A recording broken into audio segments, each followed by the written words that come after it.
दोस्तों આગળ વધીએ પહેલાં સબસ્ક્રાઇબ બટન જરૂરથી દબાવો અને હા બેલ બટન પણ દબાવો જેથી દરેક વિડીયો જલ્દી મળી શકે.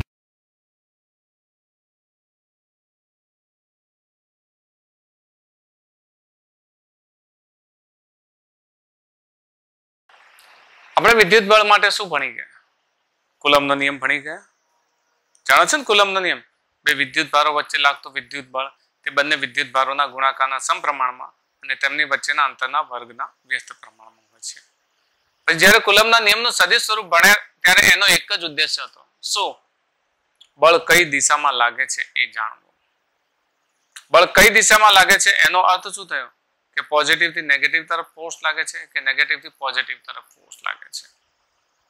આપણે જોઈ લઈએ થોડી વાત અને એના આધારે ચલો એક વાત તો ચોક્કસ છે. સંપાતપણાના સિદ્ધાંતમાં તમે શું ભણ્યા? કોઈ એક વીજભાર પર બાકીના બધા જ વીજભાર વડે જે બળ લાગે છે એ નેટ ફોર્સ એ બધા જ વિદ્યુત ભારો વડે લાગતા સ્વતંત્ર બળોના સદિશ સરવાળા બરાબર હોય. શું સદિશ સરવાળો આપણને આવડે છે? થોડુંક આપણું જ્ઞાન રિફ્રેશ કરી લઈએ. રિફ્રેશ કરવાથી આપણે એવી બધી મુશ્કેલીઓથી બચી શકીશું. JEE NEET નો અર્થ શું થાય? તમે ફાસ્ટ કેલ્ક્યુલેશન કરી શકો. How can you calculate fast in time? Fast અને ઇન ટાઈમ કેલ્ક્યુલેશન ને ફાસ્ટ અને ઇન ટાઈમ કેલ્ક્યુલેશન માટે તમારી પાસે શોર્ટ ટ્રીક હોવી જરૂરી છે. શોર્ટ ટ્રીક સમજે છે ને? કોમ્પિટિટિવ એક્ઝામમાં જો તમારે અચીવ કરવું હોય તો તમારી પાસે શોર્ટ ટ્રીક હોવી જરૂરી છે. ને એ શોર્ટ ટ્રીક આજે થોડીક ચર્ચા કરીએ શોર્ટ ટ્રીકની અને હું તમને વિશિષ્ટ એક્ઝામ્પલ પણ લઈશ અને પછી આ વાત તમે યાદ રાખજો. ક્યાંય પણ હું ઉલ્લેખ કરું હું શોર્ટ તમને થોડાક ફોર્મ્યુલા પણ કહી દઈશ કે how can you find the force. Okay, net force. તો ચલો પહેલા તો થોડુંક યાદ કરી લઈએ પુનરાવર્તન.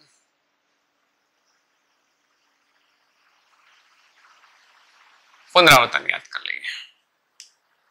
તમને યાદ હશે કદાચ હું ટાઇટલ લગાવતો સદિશના સરવાળા માટે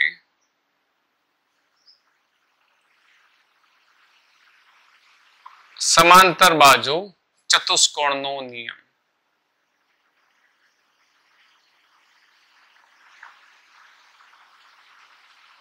યાદ છે?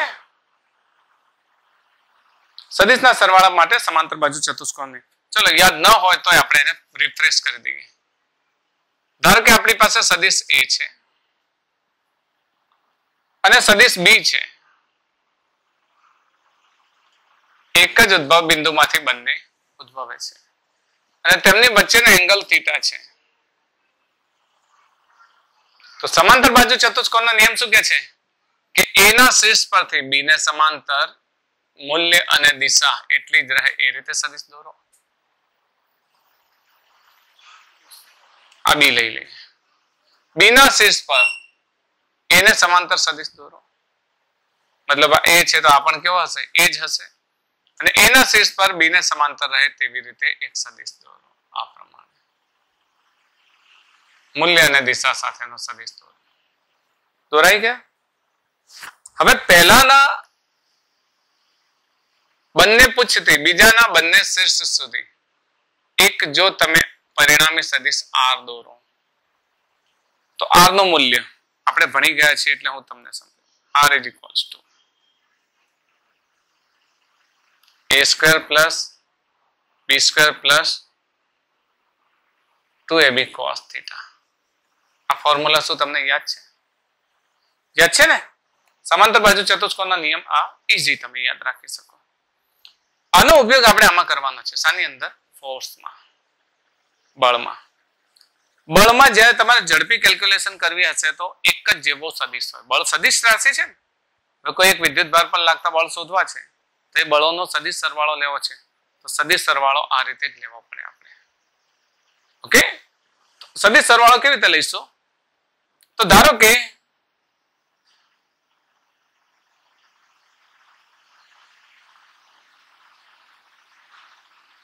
બે સમાન બળો છે. બે સમાન બળો છે. કોઈ એક પોઈન્ટ પર બે સમાન બળો લાગે છે. ફોર એક્ઝામ્પલ આ રીતે એક F લાગે છે, બીજું પણ F લાગે છે. તો તમારે પરિણામી બળ લેવું છે. આ રીતે લગાવો છો. આને એફ ડેશ કહીશું.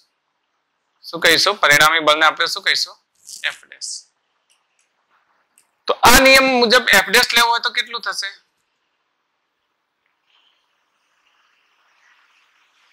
F square plus F square plus 2f² cos theta લખાય છે. એમના વચ્ચે પણ એંગલ થીટા હોય લખી શકાય. એ ની જગ્યાએ પણ f છે અને b ની જગ્યાએ પણ f છે. f ડેશ બરાબર આ લઈ શકાય. આનું સાદુરૂપ આપીએ. f બરાબર f dash plus f dash 2f² plus 2f² cos theta. Common શું નીકળે આમાંથી? 2f² કોમન નીકળશે તો હું નિકાળી દઉં 2f². 2f² common. અહીંયા શું રહેશે? 1 પ્લસ cos થીટા. શું 1 પ્લસ cos થીટા નું સૂત્ર આવડે છે? 2 cos² થીટા બાય 2 યાદ છે ને? અહીંયા આપણને આ ફોર્મ્યુલા ખબર હોવું જોઈએ. 1 plus cos theta is equals to 2 cos² theta by 2 મૂકીએ છીએ. તો અહીંયા મૂકી દઈએ. f dash is equals to 2f તો છે જ અને અહીંયા શું લખીશું? 2 cos² થીટા બાય 2. શું ગુણાકાર કરી દઈએ આનો? 2 2 જા 4. ઓકે, 2f² છે 4f² cos² થીટા બાય 2. શું આનું શોર્ટ ફોર્મ લખી શકાય? મતલબ આને વર્ગમૂળમાં લઈ શકાય? f ડેશ લેવું છે 4 નું square root 2 f cos of theta by 2. we want this formula. આપણે આ ફોર્મ્યુલા જોઈએ છે.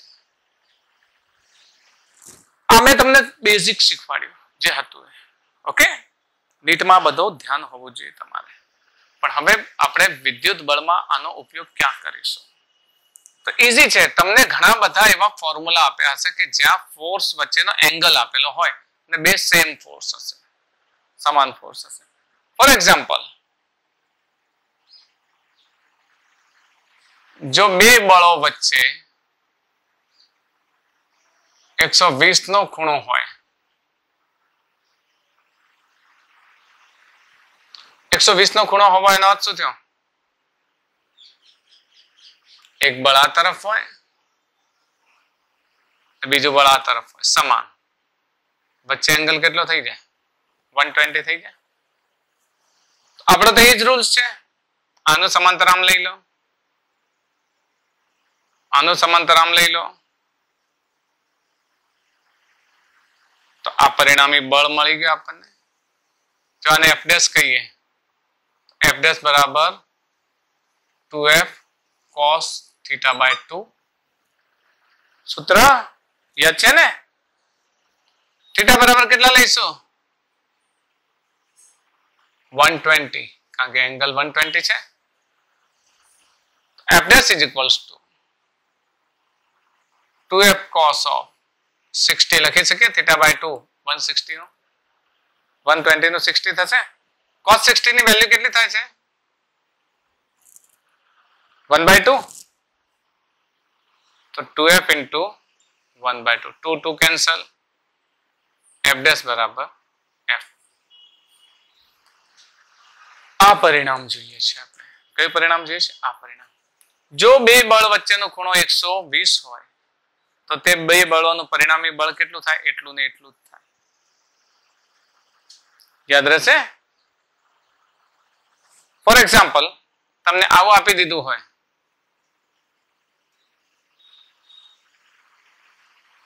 આ એક પદાર્થ પર બે બળો લાગે છે. કયા કયા? આ 5 ન્યૂટન લાગે છે, આ 5 ન્યૂટન લાગે છે. તો નેટ ફોર્સ F કેટલું થાય? F કેટલું થશે? F ડેશ કેટલું થશે? 5 ન્યૂટન જ થશે. કેમ? કેમ કે બંને વચ્ચેનો એંગલ કેટલો છે? 120. ખ્યાલ આવ્યો? તો હવે મગજમાં યાદ રહેશે જો એંગલ 120 હોય તો બે ફોર્સ નું પરિણામી ફોર્સ કેટલું થાય? એટલું ને એટલું જ થાય. આપણે બહુ પ્રચલિત એંગલ્સ ને યાદ રાખીએ. બીજો કયો એંગલ લઈએ? બે પરપેન્ડિક્યુલર ફોર્સ લઈએ. થીટા બરાબર 90 માટે. ચલો થીટા બરાબર 90 માટે એટલે આ પણ f છે, આ પણ f છે. ખ્યાલ આવે છે? તો આનું પરિણામી બળ લેવું છે. ચલો એ જ આપણી મેથડ. આમ આમ પરિણામી f ડેશ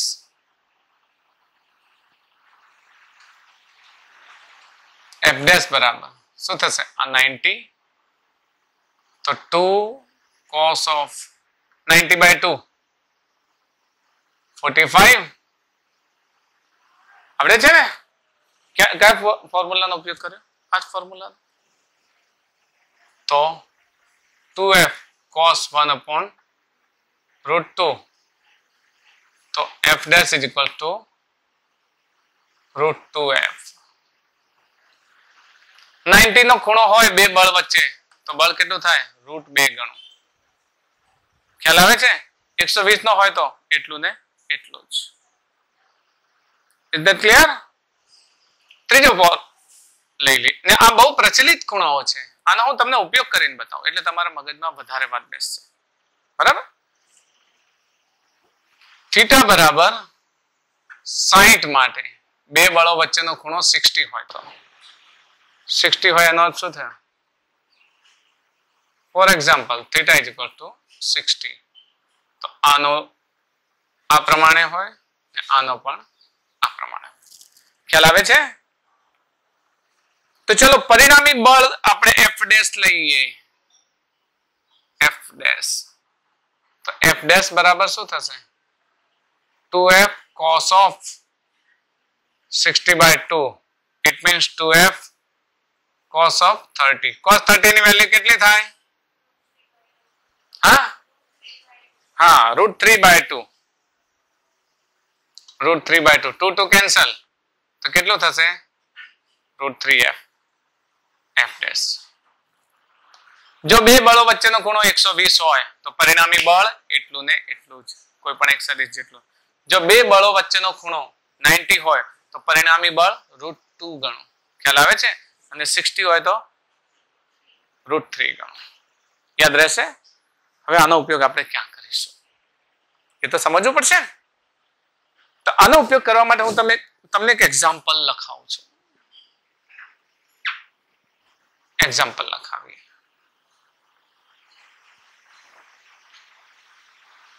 ઉદાહરણ લઈએ આપણે. એક સમબાજુ ત્રિકોણની બાજુનું માપ r છે.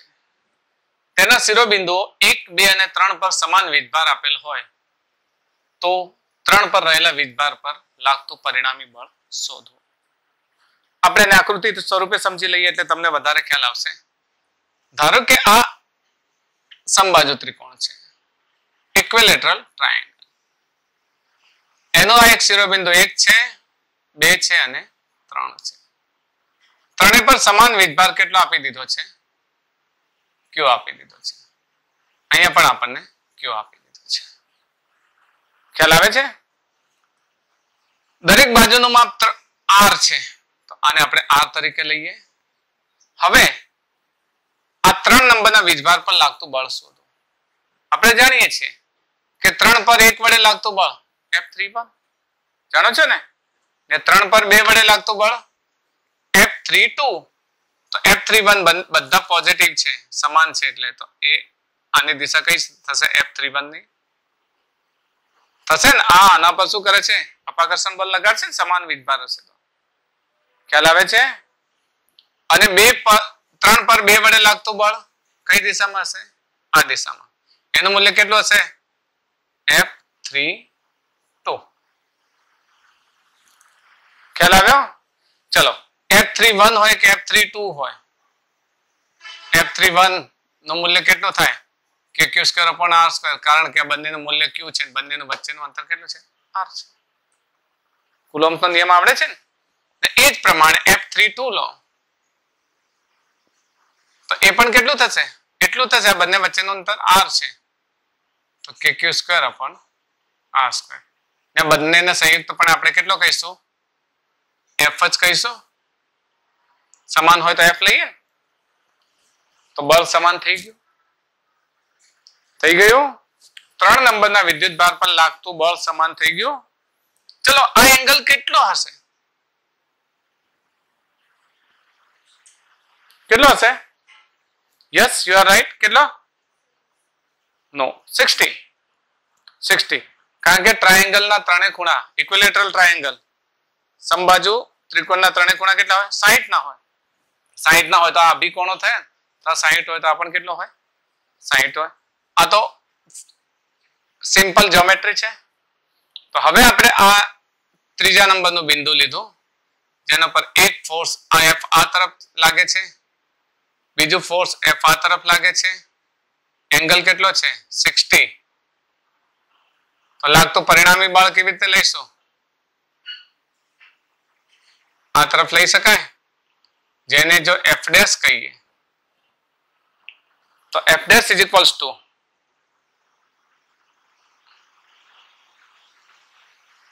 અહીં બે બળ વચ્ચેનો ખૂણો કેટલો થાય? 60 અંશ થાય. તો પરિણામી બળ net F is equals two કેટલો થશે? 60 હોય તો કેટલો થવો જોઈએ? √3f થવો જોઈએ. આ કેલ્ક્યુલેશન કરવાની કોઈ જરૂર નહીં. ઓરલી તમે જાણો છો કે 60 નો એંગલ હોય તો √3f થાય. ઓકે, તો તમે કેટલા લખશો? √3f. f ની વેલ્યુ કેટલી છે? kq² upon r. then f' is equals to √3 kq² upon r². ખ્યાલ આવી ગયો? બોલો આ કેટલું ઇઝીલી ગણી શકાય? ગણી શકાય. ક્યારે? જ્યારે તમે રૂલ્સ જાણતા હો ત્યારે. બરાબર. થોડા કેટલા વધારે બીજા ઉદાહરણ લઈએ. જો એક્ઝામ્પલ નંબર 1 માં આપણને જે વિદ્યુત ભારો આપ્યા હતા એ વિદ્યુત ભારો ત્રણે ત્રણ આ પ્રમાણે પોઝિટિવ હતા. ત્યારે આપણે એનું પરિણામી નેટ ફોર્સ શોધ્યું હતું. હવે આપણે એક વિદ્યુત ભારને નેગેટિવ કરી દઈએ. ચલો આ વિદ્યુત ભારને નેગેટિવ. થોડીક વાત સમજી લો કે જો બે પોઝિટિવ ચાર્જ હોય, સેમ ચાર્જ હોય, તો આના દ્વારા આના પર લાગતું બળ અવે ફ્રોમ ચાર્જ હોય, આના દ્વારા આના પર લાગતું બળ પણ આ તરફ હોય. પરંતુ જો એક પોઝિટિવ હોય અને એક નેગેટિવ હોય તો આના દ્વારા આના પર લાગતું બળ કયું હોય? આકર્ષી બળ હોય કે નહીં? અને આના દ્વારા આના પર લાગતું બળ કયું હોય? આકર્ષી બળ. સમાન વિદ્યુત ભારો હોય તો અપાકર્ષી બળ અને અસમાન વિદ્યુત ભારો હોય તો આકર્ષી બળ. આ તમે જાણો છો. જાણો છો ને? તો અહીંયા આ જ કન્સેપ્ટનો ઉપયોગ કરો. એ જ પ્રશ્ન ત્રીજા પર લાગતું પરિણામી બળ શોધો. પ્રશ્ન એ જ સમબાજુ ત્રિકોણ તેની બાજુનું માપ કેટલું? r. ફક્ત પહેલા પર રહેલા વિદ્યુત ભારને આપણે કેવો કરી દીધો? માઇનસ કરીશું તો આ બે વચ્ચે લાગતું બળ કેવું હશે? કઈ દિશા હશે? બળની દિશા નીચે હશે કે ઉપર હશે? ઉપર હશે એની લાઈનમાં. કારણ કે આ ઓપોઝિટ ચાર્જીસ છે તો જેમ આ તરફ છે એમ આની દિશા કેવી હશે? આ તરફ હશે. 3 પર 1 વડે લાગતું બળ ધેટ ઇઝ F31. ખ્યાલ આવે છે? ખ્યાલ આવે કેમ આવું થયું? બેન તમને ખ્યાલ આવ્યો? કેમ નેગેટિવ ને પોઝિટિવ વચ્ચે આ પોઝિટિવ છે ને આ નેગેટિવ છે તો ફોર્સ કયો હશે? આ પોઝિટિવ ને નેગેટિવ છે ને તો નેગેટિવ દ્વારા પોઝિટિવ પર લાગતું બળ આ તરફ હોય કે નહીં? અને સેમ ચાર્જ હોય તો અવે ફ્રોમ ધ ચાર્જ, દૂર ધકેલે. તો અહીંયા જો આ નેગેટિવ છે અને આ શું છે? પોઝિટિવ. તો ફોર્સ કઈ તરફ લાગશે? એની તરફ લાગશે. જ્યારે આ બંને કેવા છે? Q positive. તો 3 પર 2 વડે લાગતું બળ કઈ દિશામાં હશે? આ દિશામાં, જેને આપણે શું કહીએ? F32. કઈ ખ્યાલ આવ્યો? ખ્યાલ આવી ગયો ને? આપણે એટલું તો જાણીએ છીએ કે F31 હોય કે F32 હોય એનું મૂલ્ય કેટલું છે? kq² upon r². છે ને? વેલ્યુ તો એટલી જ થશે. તો એને આપણે શું લઈશું? F. તો આ 3 પર પહેલું જે ફોર્સ લાગે છે F32 એના બરાબર પણ F અને આના બરાબર પણ F. શું આ 60 છે? સમબાજુ હોય તો 60 હોય. તો આ ખૂણો કેટલો બન્યો? 120. Of course 120. તો આ બની ગયો 120.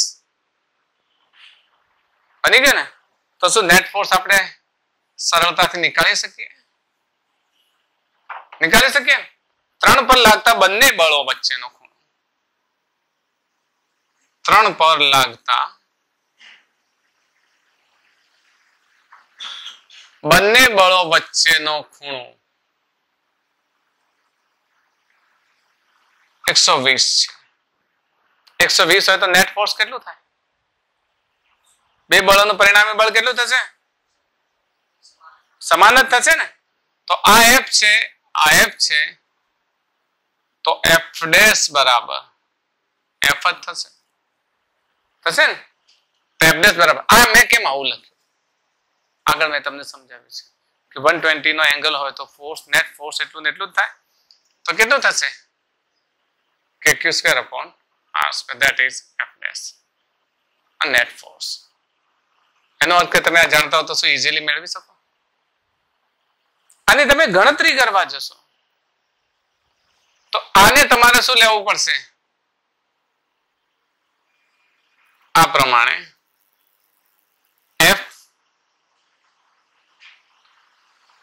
F12 F32 बराबर KQ square upon R square. Similarly, F31 is equals to KQ square upon R square. પછી નેટ F તમે મેળવવા જશો એટલે તમને એંગલ પૂછે, થીટા કેટલો લો તમે? 120. તો F dash બરાબર F32 square plus F31 square plus 2F32 F31 cos of 120 થાય. તમે કેલ્ક્યુલેશન કરવા જશો ને એટલે તમે હેરાન થઈ જાઓ ને.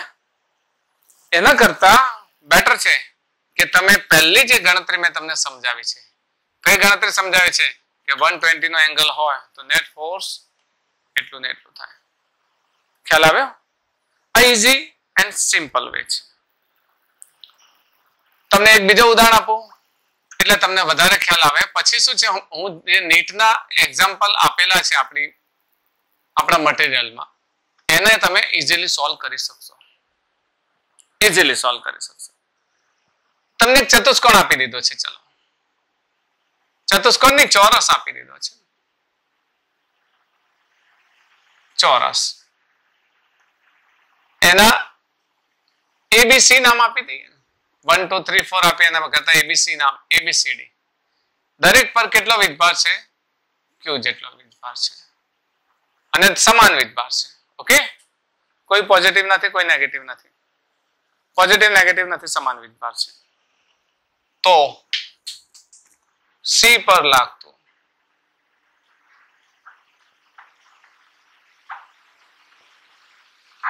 પરિણામી બળ શોધો. શું કરશો તમે?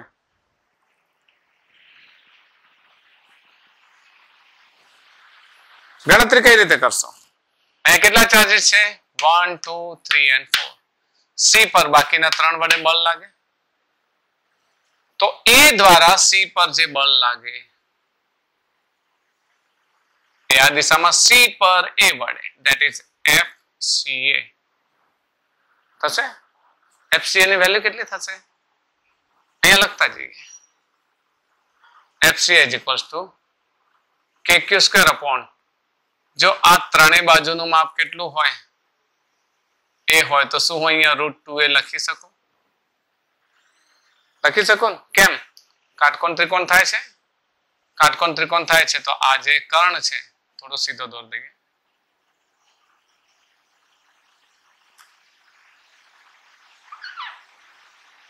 આ કર્ણ કેટલો થશે? √2a થશે. ખ્યાલ આવે છે ને? તો ડિસ્ટન્સ બંને વચ્ચેનું છે, બંને વિદ્યુત ભાર છે, તો kq² upon √2a². It means kq² upon 2a². Result number 1. Okay. હવે બીજું, બી વડે સી પર લાગતું બળ કઈ દિશામાં? આ દિશામાં. F of CB. ડી વડે સી પર લાગતું બળ F of CD. શું CB અને CD સમાન હશે? હશે. કેમ? વિદ્યુત ભાર પણ સરખા ને અંતર પણ સરખું. વિદ્યુત ભાર પણ સરખા ને અંતર પણ સરખું. તો FCA FCD is equals to FCB is equals to kq² upon a². અને this is result number 2, જેને આપણે F કહીએ. નંબર 2. તો શું આજે સી પર લાગતું પરિણામી બળ શોધવું છે? તો સી પર લાગતા પરિણામી બળ માટે એક FBD બનાવી દઈએ. ચલો, પહેલું એક બળ લાગે છે FCD, જેનું પણ નામ આપણે F આપી છે. તો F જેનું મૂલ્ય આપણી પાસે છે.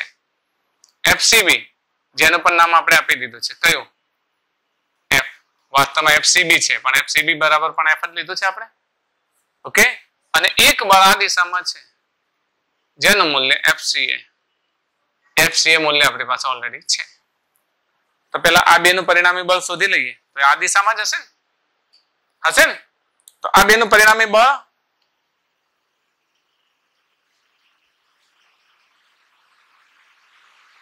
આ દિશામાં, જેને F' કહીએ. તો એંગલ કેટલો થશે? 90 થશે ને?